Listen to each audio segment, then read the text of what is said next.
birthday ပါကွန်ကွန်ရေတဲ့ဒီထက်မကအောင်မြင်မှုတွေရရှိပါစေတဲ့အမြဲတမ်းအားပေးနေပါတယ်တွားတဲ့နေရာတိုင်းကိုမလိုက်နိုင်လို့လွယ်အေးလေးထည့်ပေးလိုက်ပါတယ်ကွန်ကွန်ဘယ်တော့ဘယ်သွားပေးပါနော်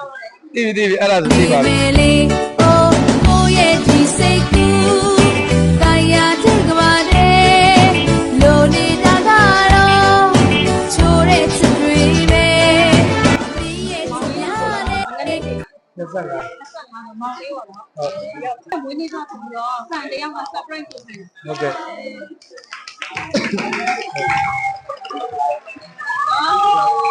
ကြံသေးတယ်သူကဒီပန်းစည်းလေးရယ်ကိတ်ကလေးရယ်ပေါ့နော်ဒီကိတ်လေးရယ်သူကကြတော့ဘယ်သူကပေးခိုင်းလဲဆိုတော့သူ့ကိုခံမှန်းခိုင်းကြည့်ပါလားတဲ့ရန်ကုန်လေးတော့မဟုတ်ဘူးတဲ့ရန်ကုန်လေးကလည်းမဟုတ်ဘူးအဲ့နဲ့မောင်လေးကိုခံမှန်းခိုင်းကြည့်ပေးပါမြန်မာပြည်ထဲကပဲမြန်မာပြည်ထဲကပဲရန်ကုန်ကမဟုတ်ဘူးတဲ့သူကပြောဒီလိုပေးမယ်ဆိုတော့သူတွေကအများဟိုဘယ်လိုပြောမလဲလူတိုင်းတော့ပြောရအများကြီးပဲဆိုတော့လေတော့တယ်မှာဘယ်သူမှတော့မသိဘူး surprise ဆိုတော့နည်းနည်းသူကစဉ်းစားခိုင်းတယ် surprise ဖြစ်စေသိလားကလည်းဝင်တော့မသိဘူးပြင်နော်ဒီမှာဖန်တွေကလည်းများတော့နော်ဒါပေမဲ့ तू ကအမစကားလေးပါလိုက်တယ်ပေါ့နော် Happy birthday ပါကွန်ကွန်ရေတဲ့ဒီထက်မကအောင်မြင်မှုတွေရရှိပါစေတဲ့အမြဲတမ်းအားပေးနေပါတယ်တွားတဲ့နေရာတိုင်းကိုမလိုက်နိုင်လို့လွယ်အေးလေးထည့်ပေးလိုက်ပါတယ်ကွန်ကွန်ဘယ်တော့ဘယ်သွားပေးပါနော်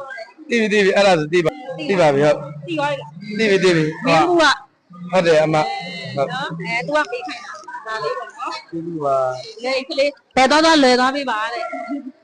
လွယ်တော့အမေအမေလည်းဟုတ်သားလျာကိုကျွန်တော်အမြဲလွယ်ပါနောက်ထပ်ဖန်တယောက်ပါသေးတယ်နောက်ထပ်လက်ဆောင်တွေယူပေးမယ်နော်ဟုတ်ကဲ့ဟုတ်အဲ့တော့မင်းမကအမအတွက်စကားလက်ဆောင်တွေပြောပေး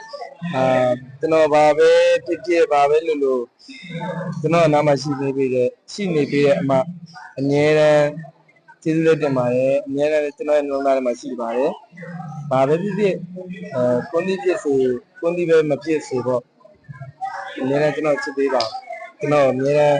နားမှာရှိနေပြီသားလို့တောင်းဆိုချင်ပါတယ်ကဲပါရှင်ကျေးဇူးပါနော်ပထမတစ်ခါအမ surprise လာဖို့တော့မောင်လေးလူကိုယ်တိုင်မရှိဘူးဟုတ်တယ်ထားခဲ့ပေးလားမှတ်မိလားဟိုမှာတိုင်းတာပွဲမှာတော့ကိုအောင်တူ surprise လာမောင်လေးတော့လည်းပါတယ်အဲ့ဒါကြတော့စင်ကာပူကအမတရားဟုတ်ကဲ့ပါအခုနောက်ထပ်တစ်ယောက်ရှိသေးတယ်ဖန်တစ်ယောက်အဲ့ကြတော့ဒါကြတော့နောက်ထပ်ဖန်အမတစ်ယောက်ပေးခိုင်းတယ်နေစီပန်းလေးဟုတ်ကဲ့နော်ဒါကြောင့်ကိတ်ကလေးဟုတ်ကဲ့ကိတ်ကလေးမှာကြည့်ပါဘုဒ္ဓပုံလေးလဲလို့ကြည့်အောင်ရှေ့ရကျွန်တော်ဒီခဏပုံလေးနဲ့နော် surprise တွေဖန်တွေကပို့ပေးတာဟုတ်အဲ့ဒါကြတော့ဂျပန်အမားတဲ့သိလားဂျပန်ကစကားပြောဦးတယ်အမသိတယ်ဟုတ်သိတယ်ဂျပန်ပြောတာကျွန်တော်ညီမတယောက်နဲ့အဲ့တောက်တယောက်ကောင်းပါလိမ့်ဟုတ်ကဲ့ပါရှင်အဲ့ကျတော့ကေးလာအဲ့လိုရှိတင်တာသူကဂျပန်အမလို့ပြောပေးပါတဲ့ဟုတ်ကဲ့ကျေးဇူးပါဟုတ်ကဲ့ပါရှင်ဓာတ်ပုံလေးတွေပုံရိုက်နေမေလေးကိုရဲ့ဒီစိ